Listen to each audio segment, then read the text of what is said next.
Sometimes the people who should protect you the most are the ones who hurt you the deepest.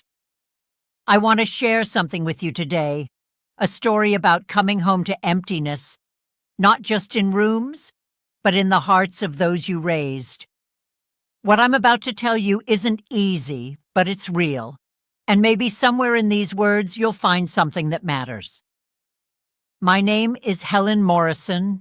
I'm 77 years old now, and I spent 35 years of my life teaching music to elementary school children.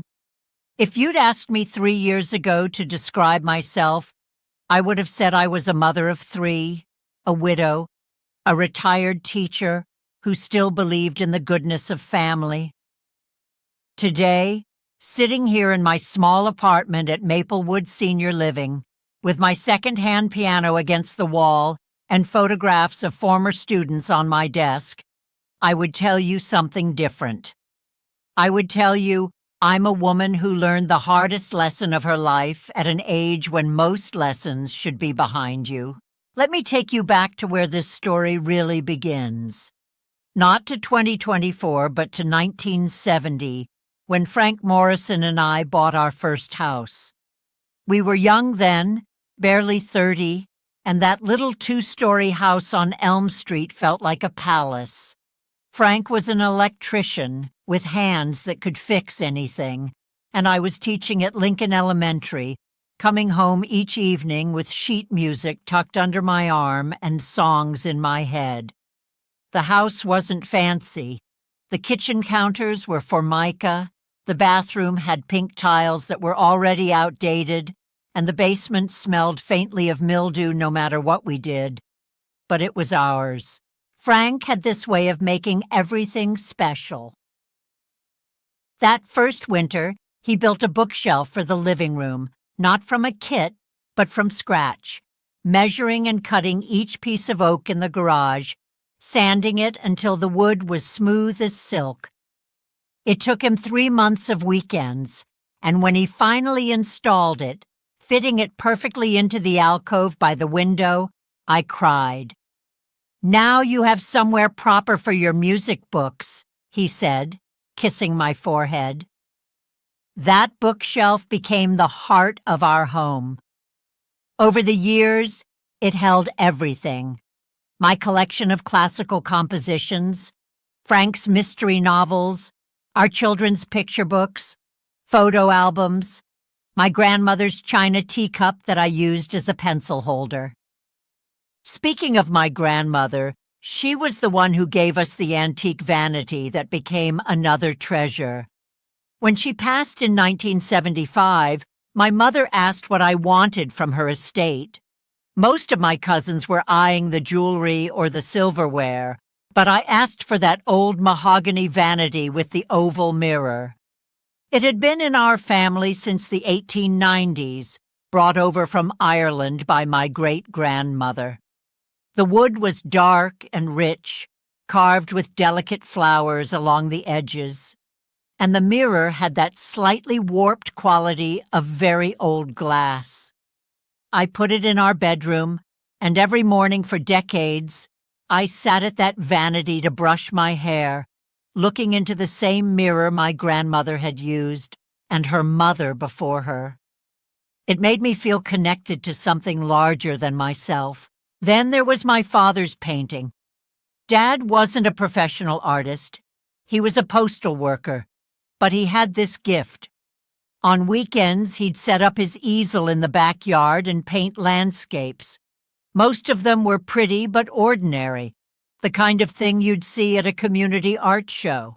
But in 1982, the year before he died, he painted something different. It was our view of the mountains from his porch, but he'd captured it at that precise moment of early autumn, when the leaves are just beginning to turn, when the light has that golden quality that makes everything look like a memory even while you're living it. He gave it to me for my birthday that year. For my songbird, he'd written on the back, because that's what he'd always called me. After he died, I hung it in our dining room, and for 40 years, I looked at it every single day. It wasn't valuable in any monetary sense, but it was priceless to me. Frank and I raised 3 children in that house. Mark was born in 1972, Jennifer in 1974, and David in 1978. They grew up with music lessons in the living room, not just from me, but from the steady rhythm of a happy home. Frank teaching them to hammer nails and change light bulbs. Me teaching them to read music and appreciate Beethoven. Summer evenings on the porch with lemonade. Christmas mornings with too many cookies and not enough wrapping paper. Normal things, good things. Frank collected vinyl records, an obsession that started in high school and never stopped. By the time he died, we had over 500 records in the basement. Jazz, blues, classical, rock and roll from the 60s and 70s. He'd organized them meticulously, alphabetically by artist, each one in a protective sleeve. On Friday nights, he'd go down there and come back up with something special. "Listen to this, Helen," he'd say, and we'd sit together while Miles Davis or Ella Fitzgerald filled our living room. After the children moved out, and it was just the 2 of us again, those Friday nights became sacred. Just us, a bottle of wine, and the music of our youth. Frank died 5 years ago, in 2020, of a heart attack. One minute he was laughing at something on television, the next minute he was gone. I held his hand in the ambulance, and I held it in the hospital, and I held it when they told me there was nothing more they could do. The funeral was small. COVID restrictions were still in place, and I remember thinking how wrong it was that a man who had filled our home with so much sound should leave the world so quietly. After Frank died, the house felt too big and too small at the same time. Too big because every room echoed with his absence. Too small because everywhere I looked I saw him, his reading chair, his workbench in the garage, his records in the basement. The children suggested I sell the house, move into something smaller, something more manageable. But I couldn't. That house held 50 years of my life. Frank's bookshelf was still there, still holding my music books. My grandmother's vanity still stood in the bedroom. My father's paintings still hung in the dining room. These weren't just objects. They were the physical proof that I had lived, that I had loved, that I had been part of something that mattered. The children visited, but not often. Mark lived 2 hours away and worked in finance, always busy with meetings and business trips. Jennifer was closer, only 40 minutes, but she had her own family, 2 teenagers who kept her running. David, the youngest, lived across town but worked long hours as a contractor. They called on Sundays, sent cards on birthdays, showed up for Thanksgiving and Christmas. It was normal. I told myself it was normal. They had their own lives. I understood that. I kept teaching in a way. Even after retirement, I couldn't stop. I gave piano lessons to neighborhood children in my living room, charged almost nothing, just enough to cover the cost of sheet music. Music had always been my language, the way I connected with the world, and I wasn't ready to go silent. On Tuesday and Thursday afternoons, my house would fill with the stumbling efforts of beginners working through Mary Had a Little Lamb and the more confident performances of advanced students tackling Chopin. Those children gave me purpose. They gave me a reason to keep the piano tuned and the living room tidy and myself presentable. I thought I was doing fine. I really did. I had my routines. Breakfast at 7, a walk around the neighborhood if the weather was good, lunch at noon, lessons in the afternoon, dinner at 6 while watching the evening news. I video called with Mark on Sundays, texted with Jennifer during the week, saw David when he had time. I had my book club at the library, my volunteer work at the community center, my small circle of friends from church. It was a quiet life, but it was mine, and I was content. Then came August 2024. I'd been feeling tired for a few weeks, running a low fever that wouldn't go away. I thought it was just a summer cold, nothing serious.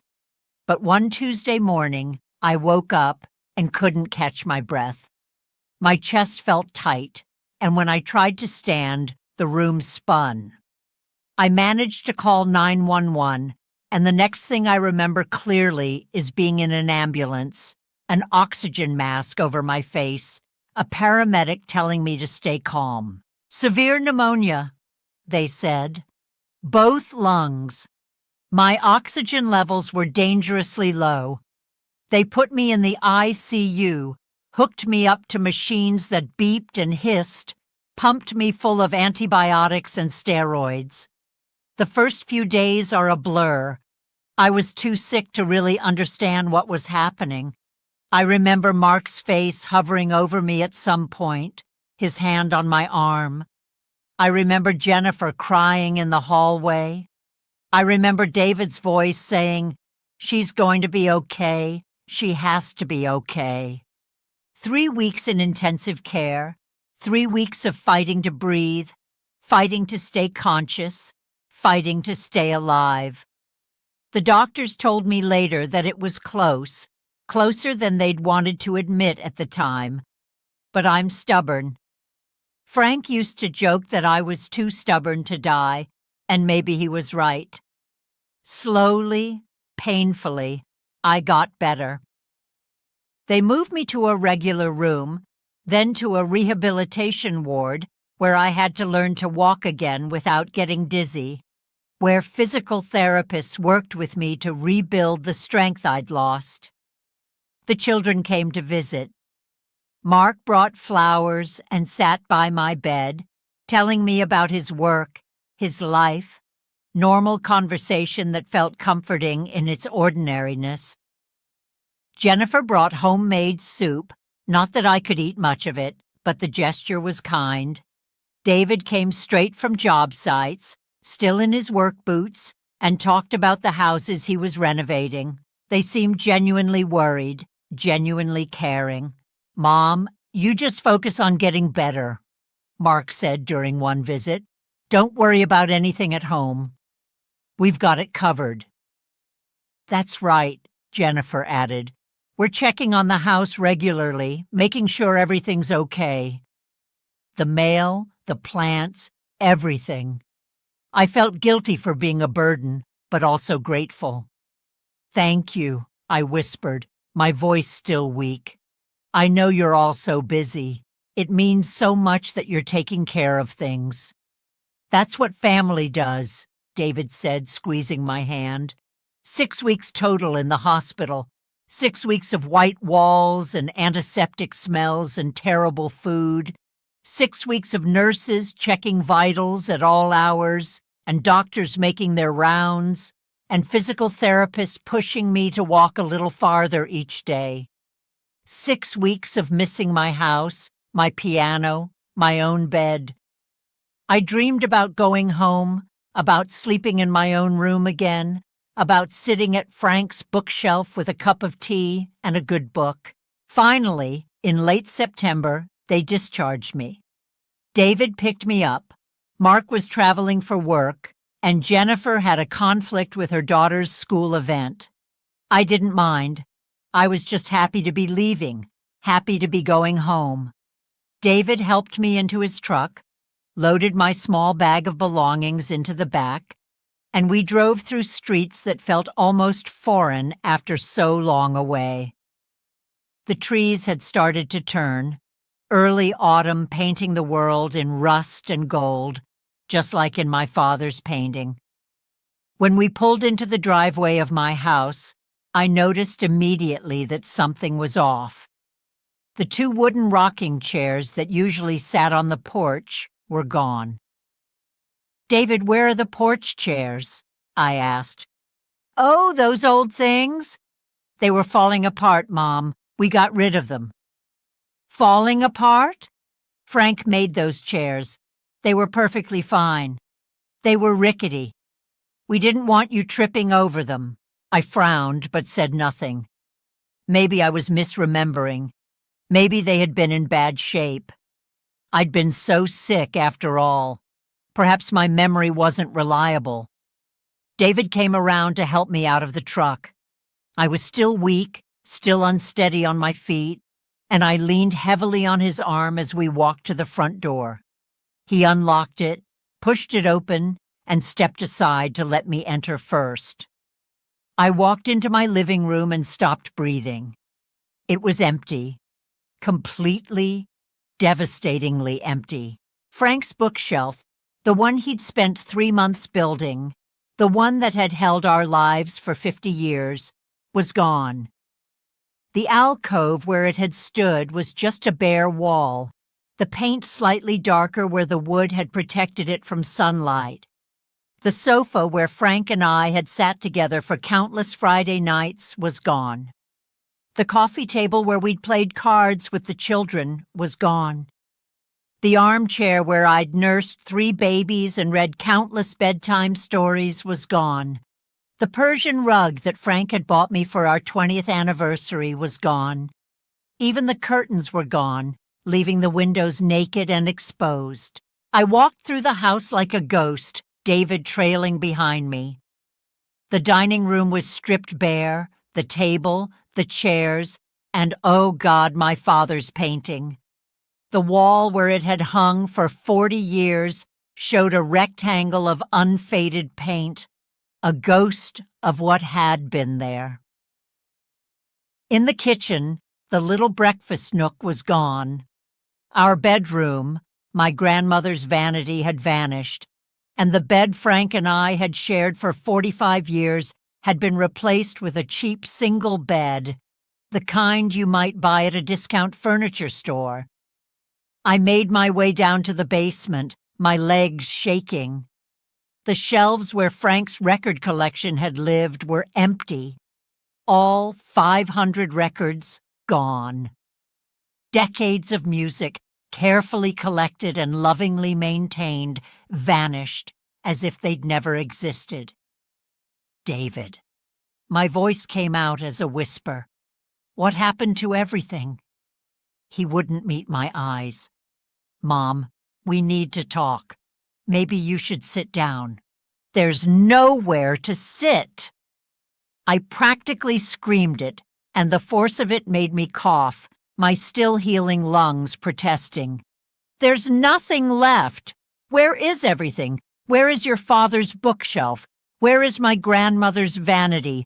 Where is my father's painting? Mom, please, try to understand. Your medical bills were really high, and we had to cover a lot of expenses while you were in the hospital. The 3 of us talked about it, and we thought it made sense to sell some things. You're living alone now, and you don't really need all that furniture. It was too much for one person anyway. I stared at him. You sold my furniture? You sold your father's handmade bookshelf? It was just an old bookshelf, Mom. And yes, we sold it. We sold a lot of things. We needed to cover your medical expenses. My medical expenses? David, I have insurance. Medicare covered most of it. He shifted uncomfortably. There were still co-pays, deductibles, the rehabilitation facility. We had to pay for some of that up front. How much did my medical bills cost that you needed to cover? He mumbled something. How much, David? About $3,000. Between the 3 of us, it was $1,000 each. I felt like I'd been punched. You sold everything I own for $3,000? No, of course not. We sold things for more than that. But, Mom, we had other expenses, too. We had to drive back and forth to the hospital, take time off work. Stop. Just stop talking. I sank down onto the floor, my back against the bare wall, my hospital bracelet still on my wrist. Where are the things you sold? What happened to them? Over the next hour, in halting defensive fragments, David told me the truth. They'd had an estate sale company come in. Frank's bookshelf, which a collector would have valued at several $1,000s for the craftsmanship alone, sold for $300 as used furniture. My grandmother's antique vanity went to an auction house. David thought it brought in about $1,500, maybe $2,000. My father's painting was sold to a decorator for $75 as a vintage landscape. The Persian rug went for $200. Frank's record collection, 500 carefully curated albums, some of them rare, some of them collector's items, was sold as a lot to a music store for $800. What about the rest? I asked numbly. The sofa, the chairs, everything else. Estate sale. People came and bought things. I don't know exactly what everything went for, Mom. We just wanted to clear things out, make the house easier for you to manage. How much? How much did you make from selling my entire life? He hesitated. Total? Maybe $80,000. $80,000. 50 years of memories, of love, of life, reduced to $80,000 and sold off while I lay in a hospital bed fighting to breathe. And how much of that am I going to see? Another hesitation. We were thinking $20,000 seemed fair after we deducted the medical expenses and compensation for our time and travel. Your time and travel. I laughed, and it came out sounding insane. You're charging me for visiting your dying mother in the hospital? Mom, that's not fair. We all have expenses. We all had to adjust our lives. Get out. What? Get out of my house. Get out right now. Mom, you're being unreasonable. I said, get out. I screamed it with what little breath I had, and maybe he saw something in my face that scared him, because he left. I heard his truck start in the driveway, heard him drive away, and then I was alone in the shell of my home. I called Jennifer. Did you know about this? Mom, David said you were upset. We were trying to help. Did you know? Yes. Her voice was small. Yes, I knew. We all agreed. Mom, you have to understand. That house was full of so much old stuff. You're 77 years old, living alone. You don't need all that.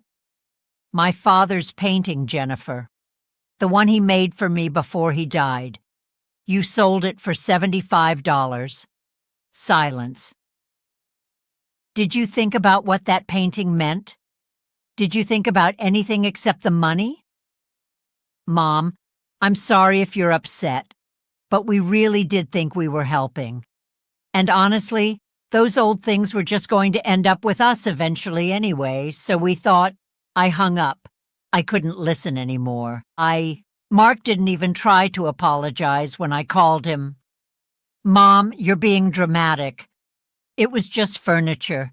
Things can be replaced. What matters is that you're healthy now. Things can't be replaced, I said quietly. Your father made that bookshelf with his own hands.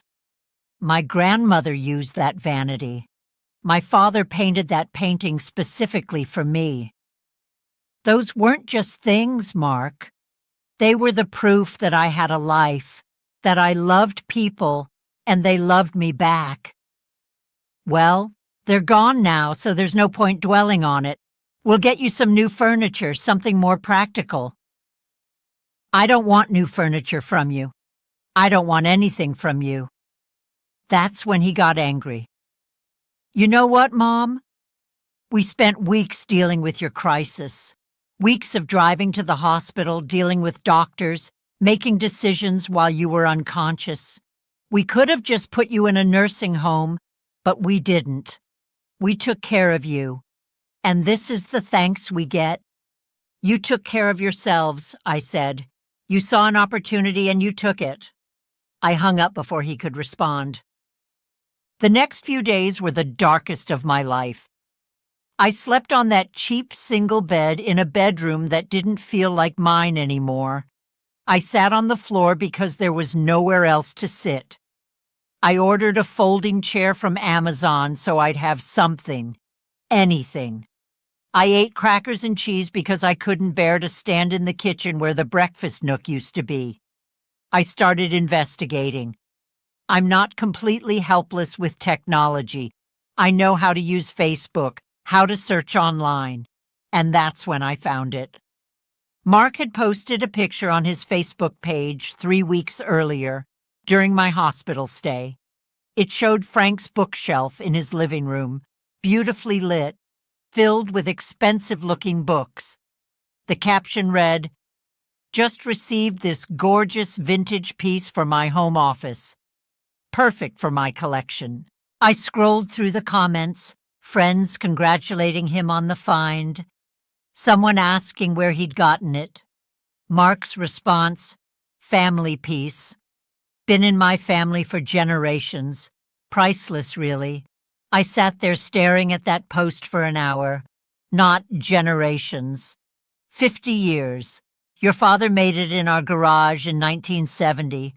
You were born 2 years later. You don't even remember him building it because you weren't alive yet. But you absolutely knew how much it meant to me, and you took it anyway. I found more.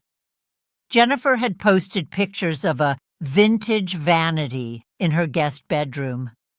My grandmother's vanity, with some of her own decorative items arranged on top.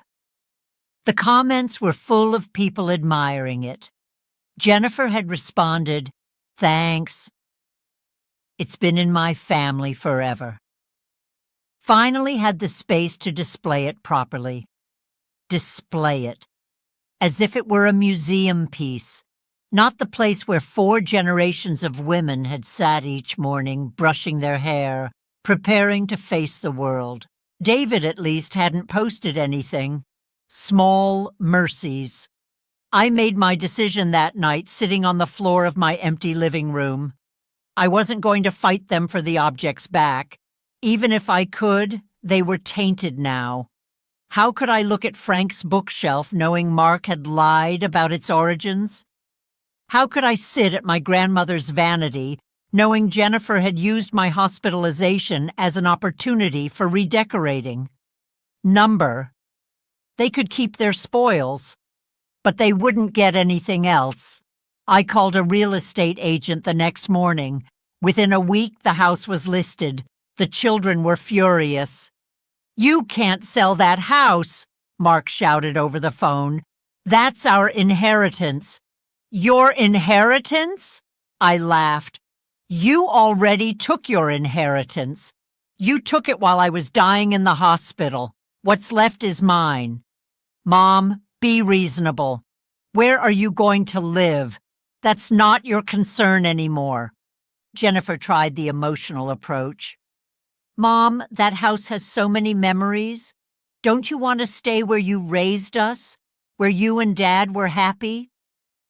"All those memories are gone now, Jennifer. You sold them. The house is just a structure. I can leave it." David tried anger. "This is ridiculous. You're punishing us for trying to help you. If this is what your help looks like, I don't want it." The house sold in 3 weeks. It was a seller's market, and the house, even empty, was in a good neighborhood. I got $450,000 for it. I used some of that money to pay off the few remaining bills I had, bought myself a modest amount of furniture, and moved into a 2-bedroom apartment at Maplewood Senior Living. It's a nice place. Independent living for seniors who don't need medical care but appreciate having help available if needed. There's a community room, activities, other people my age. My apartment is small but sufficient. Most importantly, it's mine. I also contacted my lawyer and changed my will. Everything I have, the money from the house sale, my retirement savings, my small life insurance policy, will go to the Harmony Music Education Fund, a nonprofit that provides instruments and lessons to underprivileged children. Every penny. The children will get nothing. When my lawyer asked if I was sure, I said, absolutely. My children have already taken what they wanted. This is for children who will actually appreciate it. Mark, Jennifer, and David found out about the will change within a month. I'm not sure how. Maybe the lawyer mentioned something to someone, or maybe they just sensed they'd pushed too far. All three of them showed up at my apartment unannounced one Sunday afternoon. I saw them through the peephole and didn't open the door. "Mom, we know you're in there," Mark said. "We need to talk about this. You can't just cut us out of your life." I spoke through the door. "I'm not cutting you out of my life. You did that yourselves when you sold my life for profit." "We made a mistake," Jennifer said, and she was crying. "We're sorry. We should have asked you first. But Mom, we're your children. You can't just throw us away. You threw me away when you decided I didn't need my own belongings. You threw me away when you sold your father's bookshelf and your great-grandmother's vanity and my father's painting. You threw me away when you decided that money was more important than the things that made me who I am." "Mom, please," David said, "let us make it up to you. We can buy you new things. I don't want your money. I don't want anything from you." They stood outside my door for another 10 minutes, pleading, arguing, crying. I didn't open it. Eventually, they left. They tried calling, texting, sending letters. I blocked their numbers and returned the letters unopened. My lawyer sent them a formal letter explaining that I did not wish to have contact with them and that any further harassment would result in a restraining order. That was 2 years ago. I haven't seen or spoken to any of them since. People ask me sometimes if I'm lonely, if I regret my decision. The answer is complicated. Am I lonely? Sometimes. I miss the idea of having children who love me, but I don't miss Mark, Jennifer, and David specifically because the people I thought they were, the people I raised, the children who sat in my living room for piano lessons and grew up surrounded by music and love, those people either never existed or they died somewhere along the way. The adults who sold my possessions while I fought for my life in a hospital are strangers to me. Do I regret my decision? Not for a second. What I regret is that it took me 77 years to learn what should have been obvious. That love isn't the same as obligation, and that biology doesn't guarantee loyalty or kindness or basic human decency. I've made a new life here at Maplewood. With some of my money, I bought a second-hand upright piano. Not as nice as the grand piano I used to have, but good enough. I started giving free piano lessons to the other residents. On Tuesday and Thursday afternoons, my apartment fills with music again. Shaky renditions of Für Elise, surprisingly confident performances of old jazz standards, the simple pleasure of chopsticks played by arthritic fingers that remember the joy of making sound. I've made friends here. Real friends.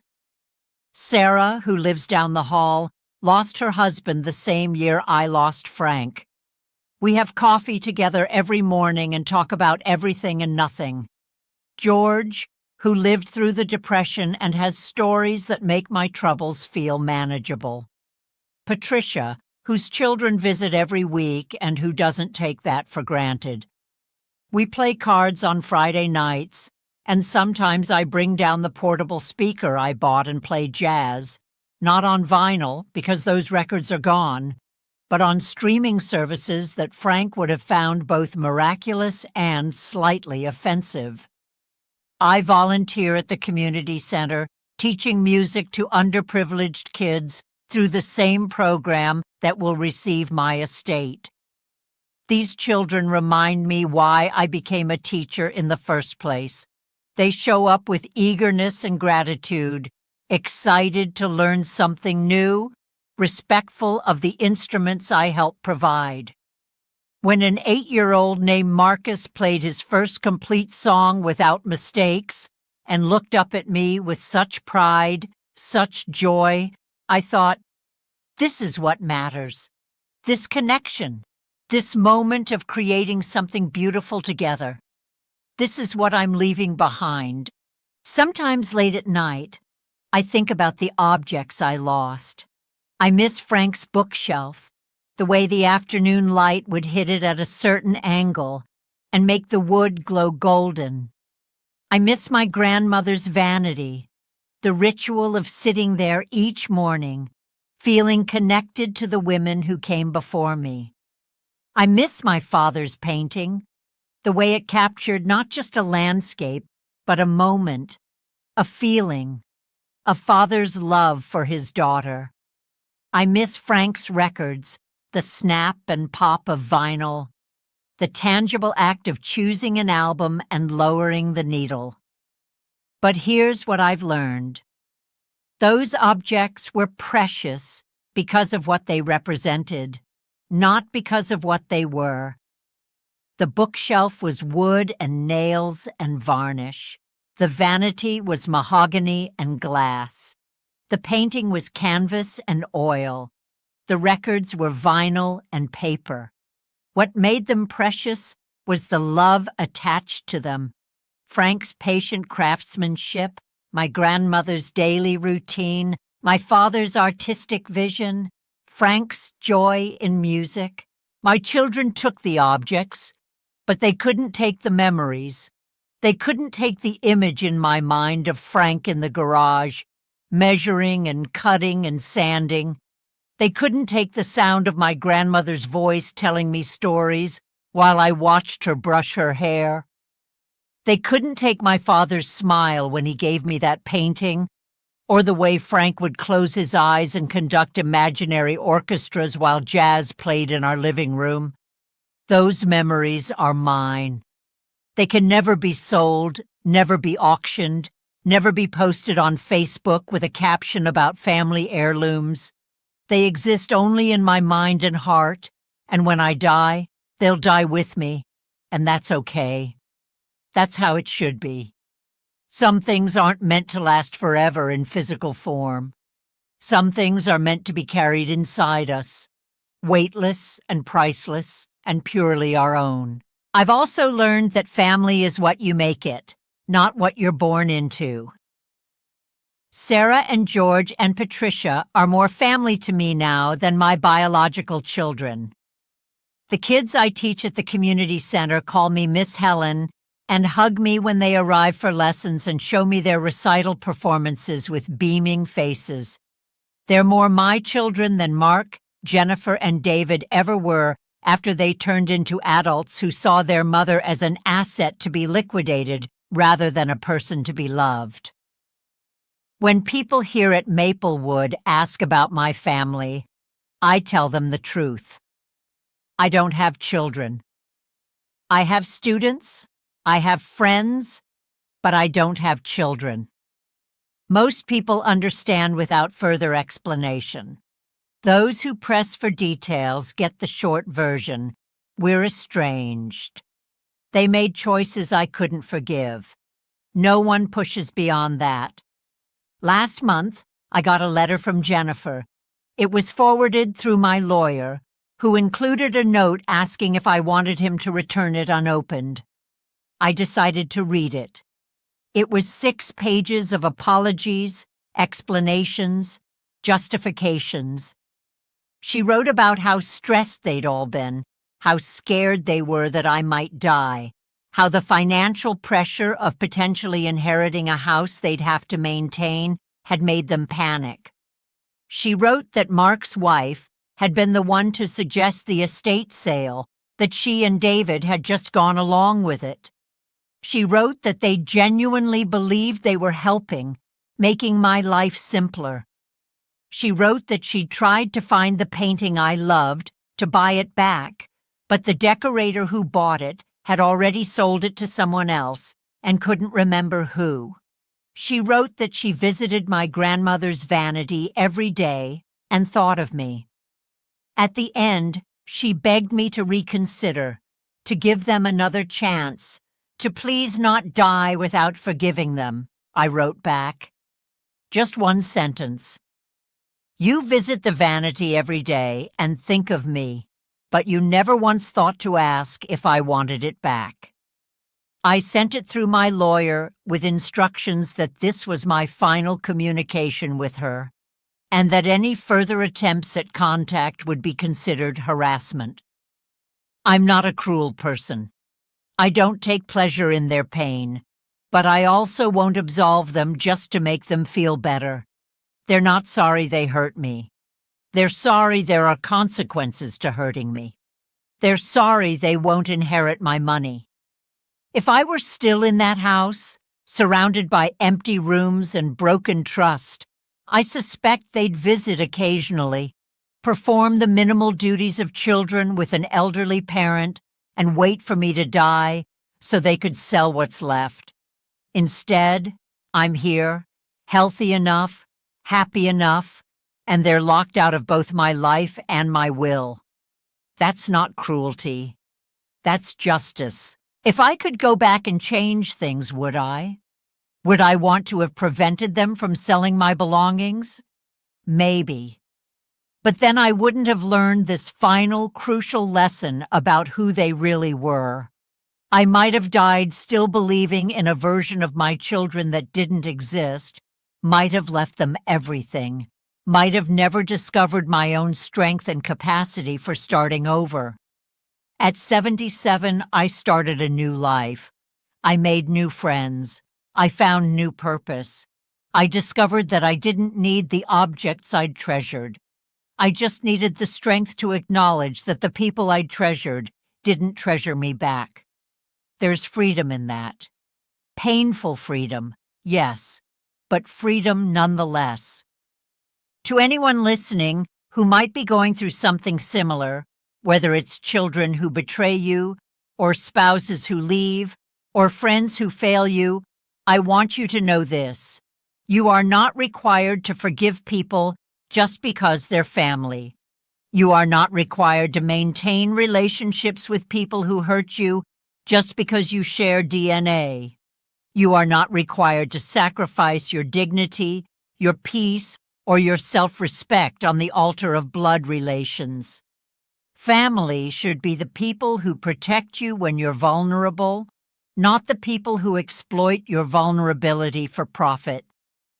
Family should be the people who preserve your treasures, not the people who auction them off. Family should be the people who show up out of love, not obligation or greed. And if the people you gave birth to, raised, loved, and sacrificed for turn out to not be those people, then they're not your family. It doesn't matter that you share chromosomes. It doesn't matter that you wiped their noses and stayed up with them when they were sick and taught them to tie their shoes. If they're not there for you when you need them most, if they see you as an inconvenience or an inheritance rather than a human being, then they've broken the contract of family, and you owe them nothing. I gave my children life, love, education, opportunity, and a home filled with music and beauty. In return, they sold my past for pocket change while I lay dying. That transaction is complete. We are even, and we are done. People sometimes express pity when they learn I'm estranged from my children. They shouldn't. I'm not a victim. I'm a woman who recognized betrayal, set boundaries, and built a new life on my own terms. I'm a woman who learned that the most important relationship you have is with yourself, and that sometimes the most loving thing you can do is walk away from people who don't know how to love you back. I sit at my secondhand piano most evenings now, playing the pieces I taught students 40 years ago, playing the jazz Frank loved, playing whatever moves through my fingers. The piano isn't as fine as the one I used to own, the one that probably got sold for a fraction of its worth, but it makes music, and that's all that matters. The music doesn't care what it's played on. The music doesn't care about pedigree or provenance. The music just is, pure and perfect and mine. That's how I try to live now. Pure and perfect and mine. Not defined by what I've lost, but by what I've chosen to keep. Not diminished by betrayal, but strengthened by survival. Not bitter about the past, but intentional about the present. My children thought they were taking my life when they sold my belongings. What they actually did was free me from the burden of pretending we were something we weren't. They thought they were claiming their inheritance early. What they actually did was prove they weren't worthy of inheriting anything at all. I'm 77 years old. I live in a modest apartment with second-hand furniture. I have friends who choose me every day. I have students who appreciate me. I have music. I have peace. I have myself. And my children? They have their father's bookshelf and their great-grandmother's vanity and whatever else they managed to sell or keep. They have objects without the stories that gave those objects meaning. They have things without the love that made those things precious. I know which I prefer. Sometimes the greatest gift you can give yourself is permission to let go, not just of objects, but of people who've proven they don't deserve the space they take up in your heart. Sometimes the bravest thing you can do is say, I raised you, I loved you, and you hurt me, and I'm done. This is my story. This is what happened when I came home from the hospital to find that the people I'd loved most had sold my life for money. This is what I did about it. This is how I survived it. I'm not sharing this for sympathy. I'm sharing it because someone out there needs to know that it's possible to rebuild after betrayal, that you can lose everything except yourself.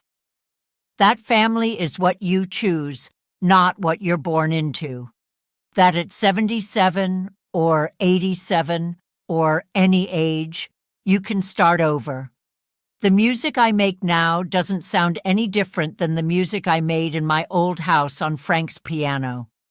Loss changes us, but it doesn't have to diminish us. Betrayal teaches us, even when the lessons are bitter. And survival, real survival, the kind where you rebuild something better from the ashes, is its own kind of victory. My name is Helen Morrison. I'm 77 years old. I don't have children, but I have a life, and I'm not done living it yet.